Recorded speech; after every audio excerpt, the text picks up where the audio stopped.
Good evening, everyone. This is your news anchor, Morgan, and we are here today with Mr. Guy Montag. First of all, thank you for joining me. You have a very interesting background. Would you mind elaborating on that for the audience? Good evening. Thank you for having me. So I come from a society where we're not given the right to read any books.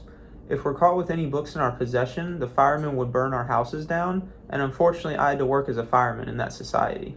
I'm so sorry to hear that you had to commit those terrible acts on the citizens in your society. It is what it is.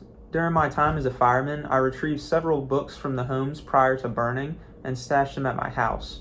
Eventually my boss, the fire chief, found out that I was stashing the books and forced me to burn my own house down.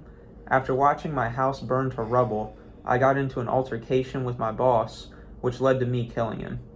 I've been on the run ever since, and while on the run, I have met other people who have similar thoughts as me and want to be able to live in a society where we're able to read books. Do you have any regrets from the day that you killed your boss? I didn't want to kill him, but I also wanted to protect my partner, who helped to open my eyes on how bad things were. Ever since I've been on the run, I've made friends who have also read books, and they've showed me how to remember everything I've read. We don't keep copies of the books because it would draw too much attention. We're basically living versions of the books, and we'll pass down the books in our head until enough people are ready to act to make some changes. Is there anything that you would change about the way that things ended in your other society? I wish the people that I met once I left the society were ready to act upon the problem right now, rather than waiting for who knows how much longer to act when more people get comfortable to do so. This is a serious problem because people are losing their lives and property over one thing: books.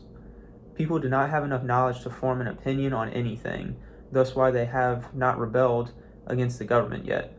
It's my understanding that in the United States of America, you guys have something called human rights. Yes, this is something that we follow as well as other countries. Would you mind telling me more about what human rights are? Yeah, so human rights are basic principles that set a framework for how humans should behave and how they should be treated. For example, we have human rights like the right to life and liberty, the right to work and education, and the right to marry and have family. Wow. So it seems like your government really cares about its citizens. Yeah, it appears that your government lacked the right to freedom of opinion and expression by not letting you be able to read any books, which hindered your knowledge on making decisions and opinions for yourselves. If the people in that society were ready to act now and rebel against the government, we could establish human rights principles there as well, where people would be able to have the freedom of opinion and expression. Well, it seems to me like you have an idea of the road you want to take in your life now, and I hope the very best for you. Thank you, and thank you for having me on here tonight. No problem.